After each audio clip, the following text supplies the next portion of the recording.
السلام علیکم دوستو، ایسے ہی اسلامک نئے ویڈیو دیکھنے کے لیے ابھی اس چینل کو نیچے دیے گئے لال بٹن کو دبا کر سبسکرائب کر لیں اور ساتھ میں بیل آئیکن کے بٹن کو ضرور دبا دیں۔ اب میں ادب سے ہمارے بیچ میں تشریف فرما ایک عظیم ہندوستان کے خطیب جو محتاج تعارف نہیں ہے، اب میں ان کو کس الفاظ سے بلاؤں وہ الفاظ بھی جا کم پڑ جائے، اتنی بڑی ایک علمی عقلی اور ایک بہت بڑی شخصیت جو ہر طرح کے حالات سے واقف اور اپنے علم اور اپنے عقل کو اظہار کرنے کے بہترین ایک نمونہ یوں کہیں ہمارے بیچ میں موجود ہے۔ میں ادب سے ان سے ملتمس ہوں کہ وہ اپنے نورانی خطاب سے ہمارے دلوں کو منور کریں۔ حضرت مولانا خطیب الہند عبید اللہ خان اعظمی صاحب، نعرہ تکبیر، نعرہ رسالت، حضور مفتی اعظم کچھ خطیب الہند مولانا عبید اللہ خان اعظمی، نعرہ تکبیر، نعرہ رسالت۔ ہمارے تمام سے عرض ہے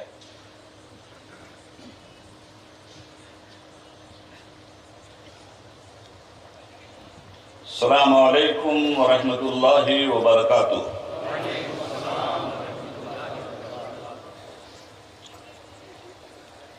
محترم بزرگوں،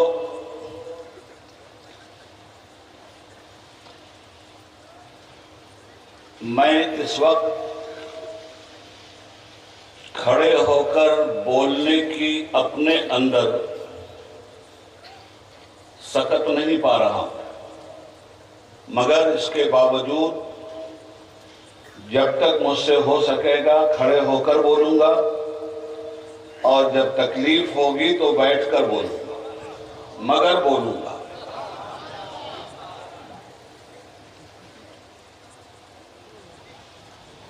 نحمدہ ونصلی علی حبیبہ الکریم، الحمدللہ، الحمدللہ وکفا وسلام علی عبادہ الذین اصطفیٰ، اما بعد فاعوذ باللہ من الشیطان الرجیم، بسم اللہ الرحمن الرحیم،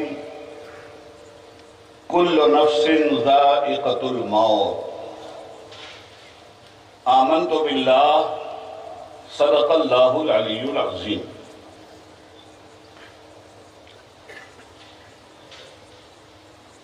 صدر اجلاس، اسٹیج پہ تشریف فرما سادات کرام، علماء ذوی الاحترام،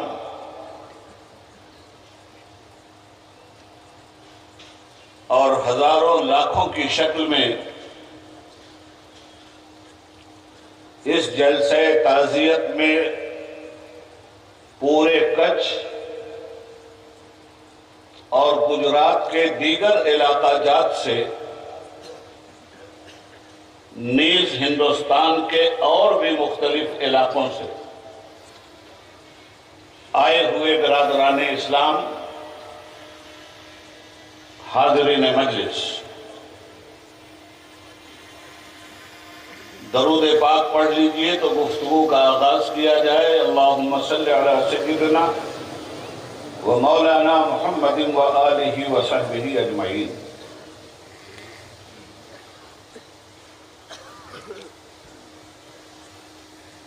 میری انتہائی نگارش یہی ہے، تیرے نام سے ابتدا کر رہا ہوں۔ تمام تعریف اور ساری خوبیاں سزاوار ہیں رب العالمین کو، جس نے اپنے فضل سے ہمیں بنائے کائنات مصطفیٰ دیا، اور درود و سلام مصطفیٰ جان رحمت صلی اللہ علیہ وآلہ وسلم پر،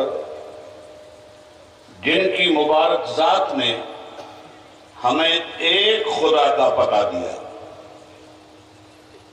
اسی لیے میں پورے اکناف ہند میں اپنی گفتگو میں یہ اعلان کرتا ہوا گزرتا ہوں کہ ایک دیکھنے والے کا کہا مان لیا ہے، بن دیکھے تجھے ہم نے خدا مان لیا۔ محترم سامعین، آج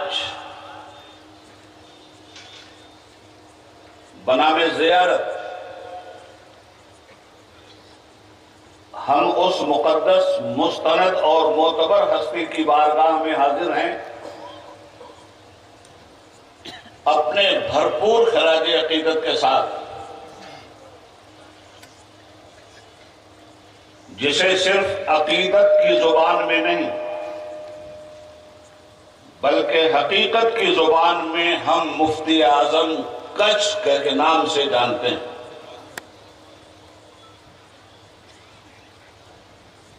قدوۃ السالکین، زبدۃ العارفین،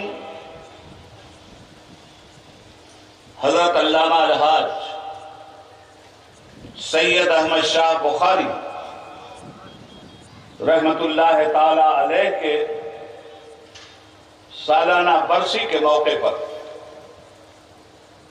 ان کی بارگاہ میں خراج عقیدت پیش کرنے کے لیے ہزاروں لاکھوں کی شکل میں آپ کی آمد اور آپ کے جذبہ عقیدت کو عبید اللہ خان اعظمی سلام پیش کرتا ہے۔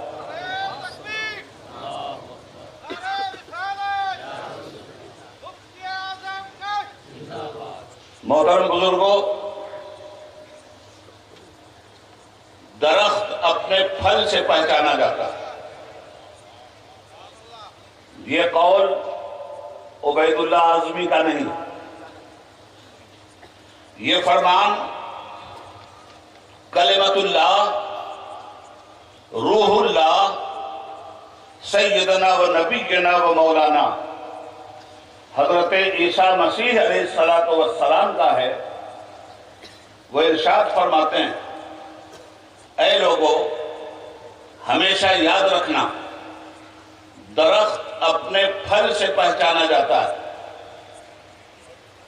اس درخت روحانی کا آج کے دور میں جو نام تھا وہ سید احمد شاہ بخاری تھا، اور ان کے پھل، ان کی یہ مبارک اولادیں ہیں جن میں دو حضرات سے آپ نے حضرت کی خدمات اور حضرت کی ہدایات پہ مشتمل اقوال کو سماعت فرمایا۔ حضرت سید قاسم شاہ بابا، حضرت سید امین شاہ بابا نے حضرت کی عملی زندگی اور قولی زندگی کے مبارک آئینے کو دکھلا کر ایک مرتبہ پھر ہمیں اور آپ کو ظلمت قدع عالم سے نکال کر نور توحید و رسالت کے جلوے سے ہم آہنگ کیا ہے۔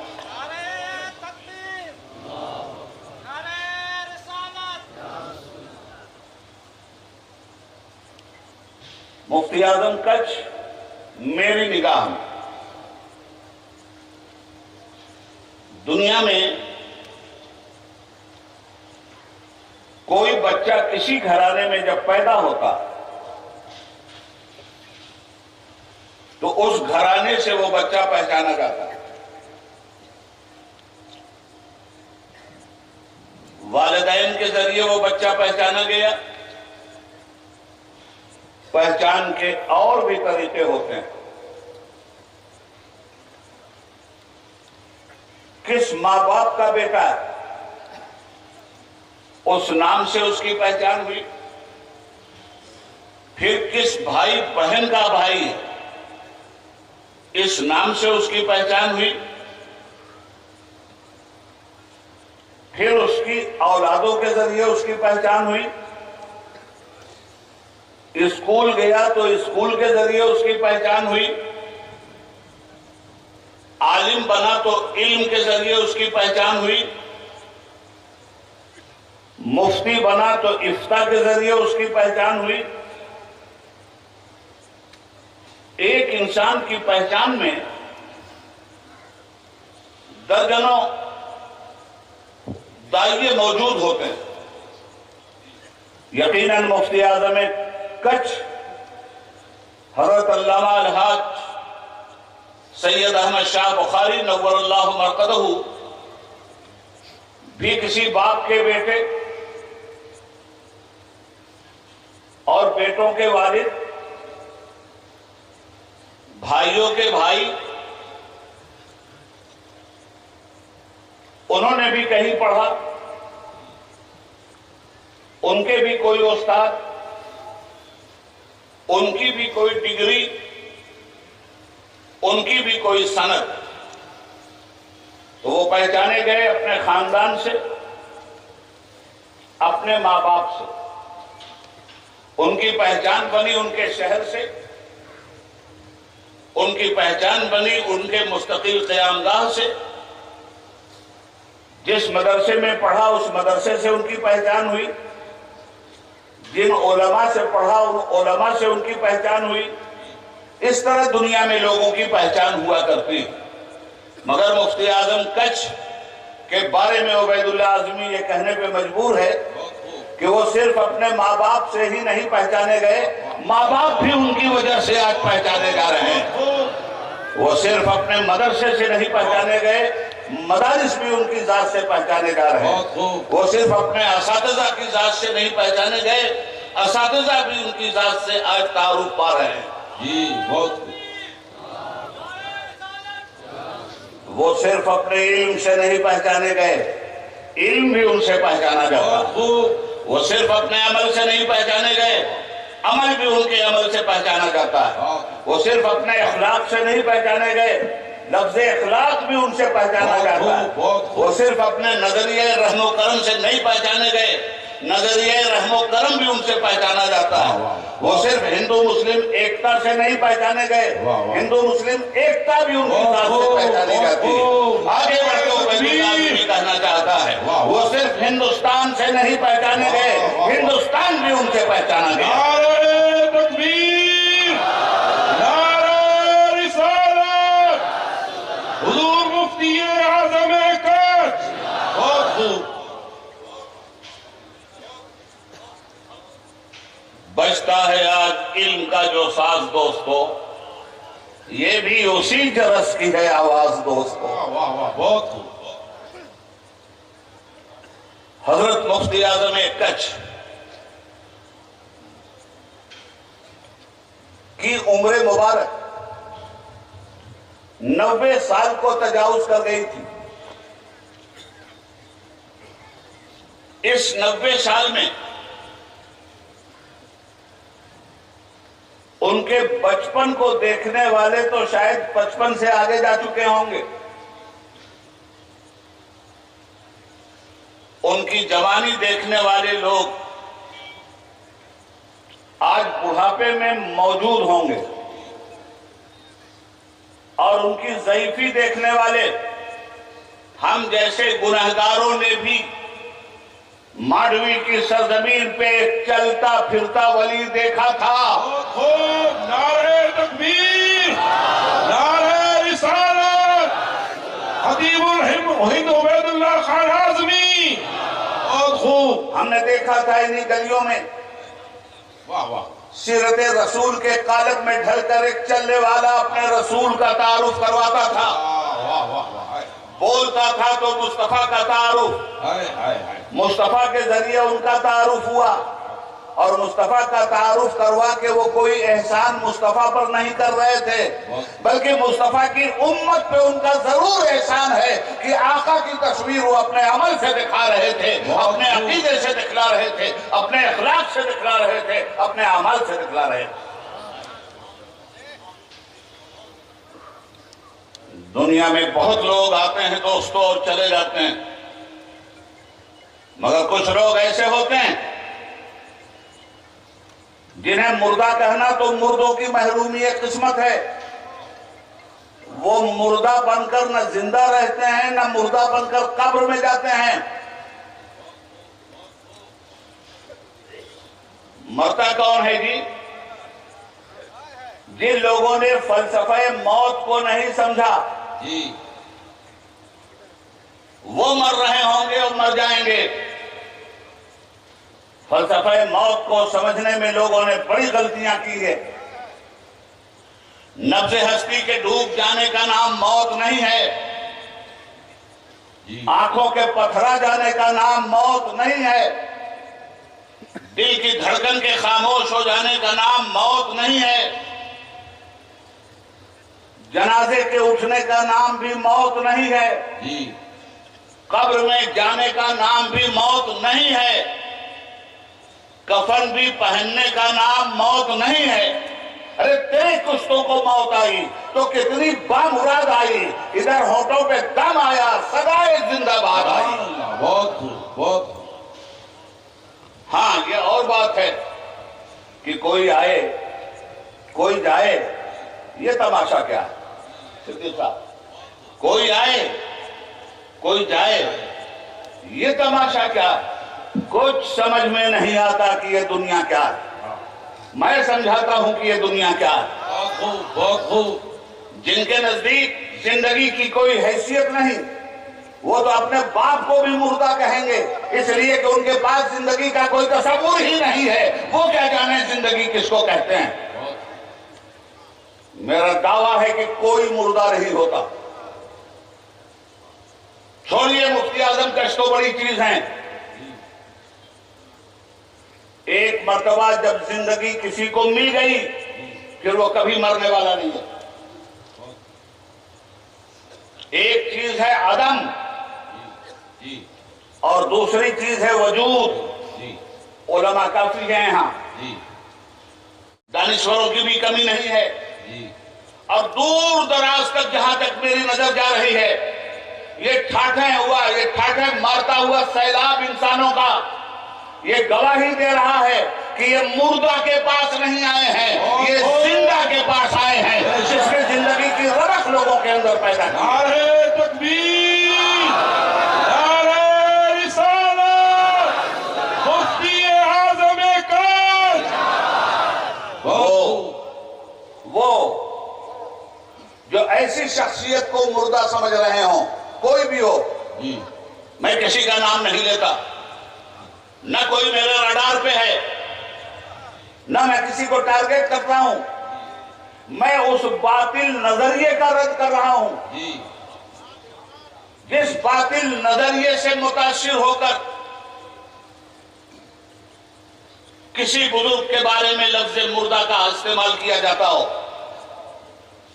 آج تک ہماری بدباطنوں سے, بدعقیدوں سے یہی تو جنگ ہے کہ وہ مردہ سمجھتے ہیں, ہم جانے والے کو بھی زندہ سمجھتے ہیں. بہت خوب. سمجھ سکو تو خاموشی میرا جواب بھی ہے. یاد رکھنا, مردہ تو وہ بھی نہیں ہوتے جو دوسروں کو مردہ سمجھتے ہیں. اور عبید اللہ اعظمی ہوائی میں بات نہیں کرتا, ٹھوک کے بات کرتا ہے. سنو, ایک چیز ہے عدم اور ایک چیز ہے وجود. عدم کا مطلب کچھ نہیں تھا, رب العالمین تھا. کچھ نہیں تھا, صرف رب العالمین تھا. رب العالمین نے عدم سے اپنی مخلوق کو وجود بخشا. سمجھنا بات کو, ہم سب عدم میں تھے, اللہ نے وجود بخشا. اب وجود جب بخش دیا ہے, اب ہم مرنے والے نہیں. اب موت کا کوئی سوال نہیں پیدا ہوتا. یاد رکھنا, ایک مرتبہ وجود میں آ گئے پھر موت نہیں. اور کب آئے وجود میں؟ ہو سکتا ہے زندگی اور موت کے فلسفے کو سمجھنے والے لوگوں کی نگاہوں پہ جہالت کے پردے پڑے ہوئے ہوں. میں سمجھاتا ہوں کب وجود میں آئے تھے. اور قرآن پڑھو, نظر عمیق سے پڑھو تو پتہ چلے گا کہ تمہارا وجود کب ہوا تھا؟ ماں کے پیٹ میں آئے ہو تب تمہارا وجود نہیں ہوا ہے، باپ کی پیٹھ میں آئے ہو تب بھی تمہارا وجود نہیں ہوا۔ ارے جب تمہارے ماں باپ پیدا نہیں ہوئے تھے اس سے پہلے بھی تمہارا وجود تھا۔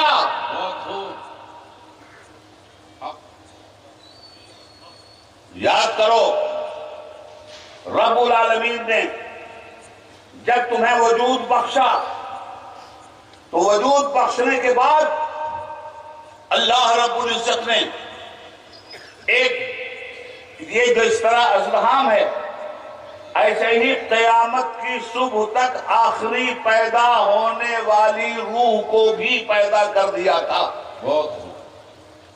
اور یاد رکھنا، زندگی اس جسم کا نام نہیں ہے، زندگی روح کا نام ہے۔ اس جسم میں جب تک روح ہے، آپ کہتے ہو یہ جسم زندہ ہے، جسم زندہ ہے روح کی وجہ سے، روح نہ ہو تو جسم کی کوئی حیثیت نہیں۔ آنکھوں سے آنسو بہتا ہے، یہ آنکھیں نہیں روتی، آنکھیں بہانا ہیں، آنسو نکلنے کا ذریعہ ہے، روح روتی ہے۔ تکلیف روح کو ہوتی ہے، آتما کو ہوتی ہے۔ یاد رکھنا اس فلسفے کو،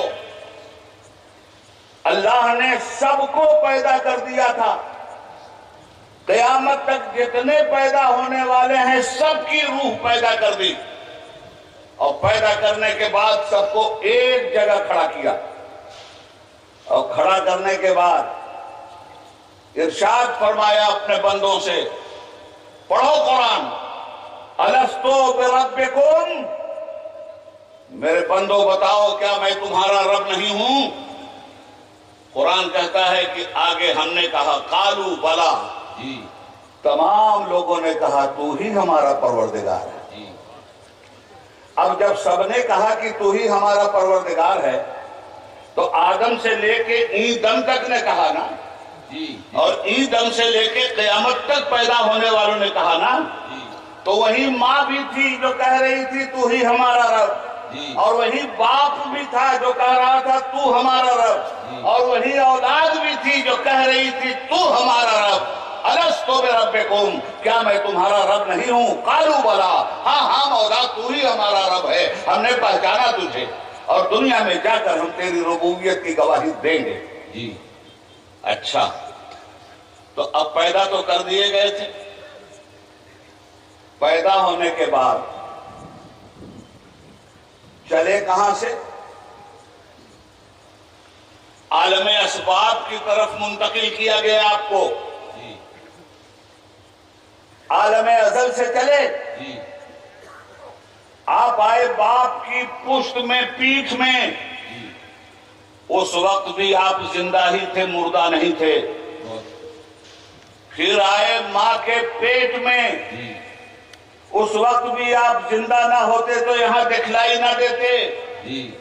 معلوم یہ ہوا کہ جب باپ کی پیٹھ میں آئے تو ایک لفظ آیا سامنے، انتقال۔ ایک جگہ سے دوسری جگہ منتقل ہونے کو انتقال کہتے ہیں۔ ہم اپنے بزرگوں کے بارے میں یہ نہیں کہتے کہ وہ مردہ ہیں مر گئے، ہم کہتے ہیں انتقال فرما گئے۔ اور بڑی شخصیت ہے تو کہتے ہیں وصال فرما گئے۔ عبید اللہ اعظمی ان لفظوں کی بھی تشریح کرے گا، اور انشاءاللہ مفتی اعظم گنج کے فیضان سے یہ کرسی ہٹوا دوں گا اور کھڑے ہی ہو کے بولوں گا، آگے جو ہوگا دیکھا جائے گا۔ حاجی جمعہ صاحب جانتے ہیں میری طبیعت کتنی خراب ہے، مگر طبیعت خراب ہے تو خرابی کو تندرستی میں بدلنے والے بزرگ بھی یہاں لے کے ہوئے ہیں۔ میں نہیں ڈرتا طبیعت کی خرابی سے، میں ڈرتا ہوں ایمان کی خرابی سے، کہ کسی اللہ والے کی شان میں اگر بے ادبی ہوئی تو اللہ کہتا ہے یہ بندہ اللہ کے ولی سے جنگ نہیں کرتا، یہ سیدھے مجھ سے جنگ کرتا ہے۔ اور اسی کی تشریح امام اہل سنت اعلیٰ حضرت عظیم البرکت رفیع الدرجت مجدد دین و ملت شیخ الاسلام والمسلمین حجت اللہ فی الارضین مولانا شیخ امام محمد رضا خان فاضل بریلوی رحمت اللہ تعالی علیہ نے فرمائی ہے، عقل ہوتی تو خدا سے نہ لڑائی لیتے، واہ واہ واہ واہ، عقل ہوتی تو خدا سے نہ لڑائی لیتے، یہ گھٹائیں اسے منظور بڑھانا تیرا۔ واہ واہ، بہت خوب۔ حضرات گرامی، یہ انتقال ہوا تھا، باپ کی پیٹھ میں آئے تو بھی زندہ تھے۔ یہ ماں کے پیٹ میں جو 9 مہینے بچہ رہتا ہے، باپ کی پشت سے ماں کے پیٹ میں اس کا انتقال ہوتا ہے، اور 9 مہینہ رہنے والا یہ بچہ ماں کے پیٹ میں جب بطن مادر سے باہر آتا ہے تو رونے لگتا ہے۔ جی، کبھی رونے کا فلسفہ سمجھا آپ نے؟ یہ روتا کیوں ہے؟ سمجھو اس بات کو، یہ ماں کے پیٹ میں 9 مہینے تھا، اس کا گھر تھا ماں کا پیٹ، وہیں کھا بھی رہا تھا، وہیں پی بھی رہا تھا، وہیں جی بھی رہا تھا، اور یہ سمجھ رہا تھا یہ بہت بڑی کائنات مجھے مل گئی ہے اور اسی کائنات میں مجھے رہنا ہے، مگر کسی کائنات میں مستقل نہیں رہنا ہے۔ مستقل تو 2 ہی کائنات ہیں، ایک کا نام جنت ہے جو حضرت جیسی شخصیتوں کے لیے ہے، اور ایک کا نام جہنم ہے جو اللہ کے ولیوں سے جنگ کرنے والوں کے لیے ہے۔ سنو اور غور سے سنو، ماں کے پیٹ میں یہ منتقل ہوا، سمجھا بہت بڑی دنیا ہے یہ۔ جب برآمد ہوا تو رونے لگا۔ یہ رو کیوں رہا؟ یہ رونے لگا کہ مجھ سے میرا وطن چھین لیا گیا، میرے وطن سے مجھے نکال دیا گیا۔ مگر جب آنکھ کھلی اور آنکھوں کا نور کائنات کے نور و ظہور و مشاہدے سے ٹکرایا تو اس نے بڑی کائنات دیکھی، اس نے بڑی لمبی زمین دیکھی، اس نے اونچا آسمان دیکھا، جھلملاتے ہوئے ستارے دیکھے، چاند کی چاندنی دیکھا، سورج کی روشنی دیکھا، ہواؤں کی خنک دیکھا، اور خوشبو کی لپٹ میں آیا تو کہنے لگا میں تو چھوٹے سے گھرونے میں تھا، یہ تو بہت بڑی کائنات مجھے مل گئی۔ انتقال وہاں سے ہوا اس دنیا میں، اور اس دنیا سے جب جا رہا ہے کفن پہن کے تو بھی مر نہیں رہا، انتقال کر رہا۔ عام زبان میں بات سمجھا رہا ہوں میں آپ کو، یہاں سے پھر وہ انتقال کر رہا، اور اس انتقال کو قرآن کہتا ہے کل نفس ذائقۃ الموت۔ یہ نہیں کہا جاتا کہ ہر نفس کو مرنا ہے، کہا کیا گیا ہر نفس کو موت کا مزہ چکھنا ہے۔ تو اب مزہ آپ بھی اپنی زبان میں بولتے ہو، کہتے جیسے میں بڑا مزہ آیا، باپو کھانا کھا لو بڑا مزیدار ہے، اور آپ کا آم تو اس سے زیادہ مزیدار ہے۔ عرض یہ کرنا چاہتا ہوں، قرآن کیا کہتا ہے کل نفس ذائقۃ الموت، غور کیجئے گا، ہر نفس کو موت کا مزہ چکھنا ہے۔ تو یہ جو مزہ کیا ہوتا ہے، یاد رکھنا مسلمانوں، مزہ کسی حصی وجود کا نام نہیں، اور مزہ کسی حقیقت کا نام نہیں، مزہ نام ہے ایک کیفیت کا، اور کیفیت دیر پا نہیں ہوتی مولانا، کیفیت رخصت ہو جاتی ہے، کیفیت رخصت ہو گئی۔ سمجھا دوں بات کو؟ چائے پی رہے تھے لوگ یہاں اسٹیج پر، تو چائے کا کوئی مزہ تھا کہ نہیں تھا؟ اور مزہ نہ آئے تو چائے پیئیں گے کیا؟ رمضان شریف ابھی گزرے ہیں، گرمی میں حلق خشک ہو گئی، افطار کے وقت آپ نے شربت نوش فرمایا، تو شربت کا کوئی مزہ تھا کہ نہیں تھا؟ ہر چیز کا الگ الگ مزہ ہے، مگر یہ بتاؤ کہ کیا چائے کا مزہ مستقل موجود رہتا ہے یا ایک کلی سے ختم ہو جاتا ہے؟ شربت کا مزہ کیا مستقل رہتا ہے یا تھوڑی دیر کے لیے وہ رہتا ہے، ایک کیفیت رہتی ہے اور ختم ہو جاتی ہے؟ کھانے کا مزہ تھوڑی دیر کے لیے مولانا ایک کیفیت رہتی ہے اور ختم ہو جاتی ہے، یہ مزہ مستقل وجود رکھتا ہی نہیں۔ تو قرآن کیا کہہ رہا ہے؟ کلو نفس ذائقۃ الموت، ہر نفس کو موت کا مزہ چکھنا ہے۔ تو یہ موت کا مزہ بھی حصی وجود نہیں رکھتا، حقیقی وجود نہیں رکھتا، یہ بھی ایک لمحے کے لیے آتا ہے اور رخصت ہو جاتا ہے۔ واہ واہ، بہت خوب، بہت خوب۔ حضرات گرامی سنیے اور غور سے سنیے،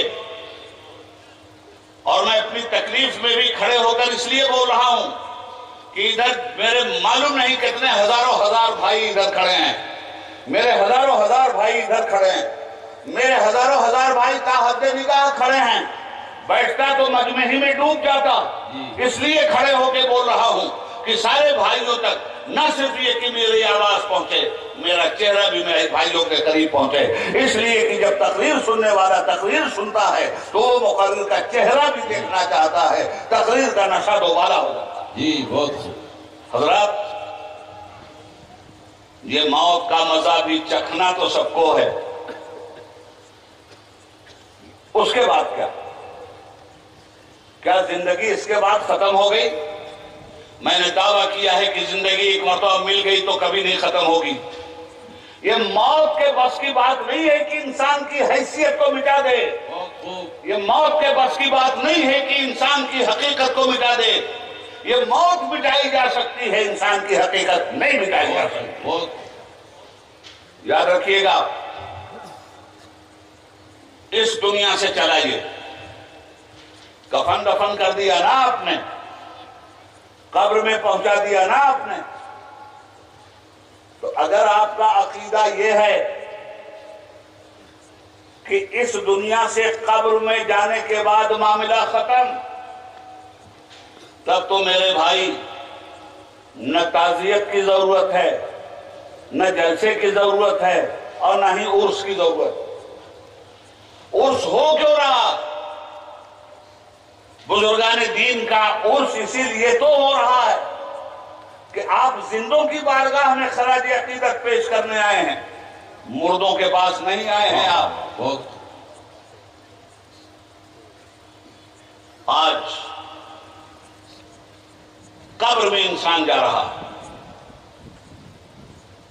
4 آدمیوں کے کندھے پر، اسلام کے ماننے والے آپ ہیں،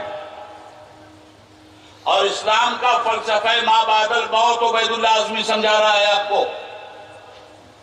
موت کے بعد کی زندگی برحق ہے، یہ تو پڑاؤ تھا، یہ سب سفر ہے آپ کا۔ عبید اللہ اعظمی بھی انتقال کر کے آئے ہیں یہاں، ہم صوبہ بہار، اب تو جھارکھنڈ ہو گیا، کی راجدھانی رانچی سے چلے اور انتقال کر کے بمبئی آ گئے، پھر بمبئی سے ہم نے انتقال کیا، ہم گاندھی دھام کانڈلا آئے، اور کانڈلا ایئرپورٹ سے پھر انتقال کیا، حضرت کی بارگاہ میں آئے ہیں۔ یہاں بھی مستقل رہنا نہیں ہے، مسلسل انتقال ہی کرتے چلے جانا ہے، مسلسل منتقل ہوتے جانا ہے۔ تو موت کا مزہ چکھنے کے بعد مرا نہیں ہے انسان، یہ تو انتقال کر گیا ہے، اور اگر یہ مر گیا ہے تو یہ قبر میں سوال کا جواب کون دے رہا ہے؟ بہت خوب۔ یہ من ربکا کا جواب کون دے رہا ہے؟ یہ ما دینکا کا جواب کون دے رہا ہے؟ یہ ما تقول فی حق ھذا الرجل کا جواب کون دے رہا ہے؟ یہ 3 سوال قبر میں ہوگا کہ نہیں ہوگا؟ جی مردے سے ہوگا؟ ہاں؟ تو ایسی عقل پر جو زندگی اور موت کے فلسفے کو سمجھے بغیر بکواس کرتی ہے۔ جی عرض یہ کرنا چاہتا ہوں حضرات کہ قبر میں جب بندہ مومن جاتا، سنو کیسے کیسے انتقال کرتے ہیں ایسے لوگ۔ جی جب اللہ کے مقرب بندے انتقال کرتے ہیں مولانا، تو کیفیت کیا ہوتی ہے؟ ان سے کہو ابن ماجہ پڑھیں، جی ان سے کہو اگر جہالت کا لکھ نہیں ہے ان کے پاس تو یہ پڑھیں سیاہ ستہ کو۔ کیا فرمایا جا رہا ہے؟ فرمایا جاتا ہے کہ جب بندہ مومن جی اس دنیا سے جانے کی تیاری کرتا ہے جی تو بندہ مومن کے پاس، صاحب ایمان کے پاس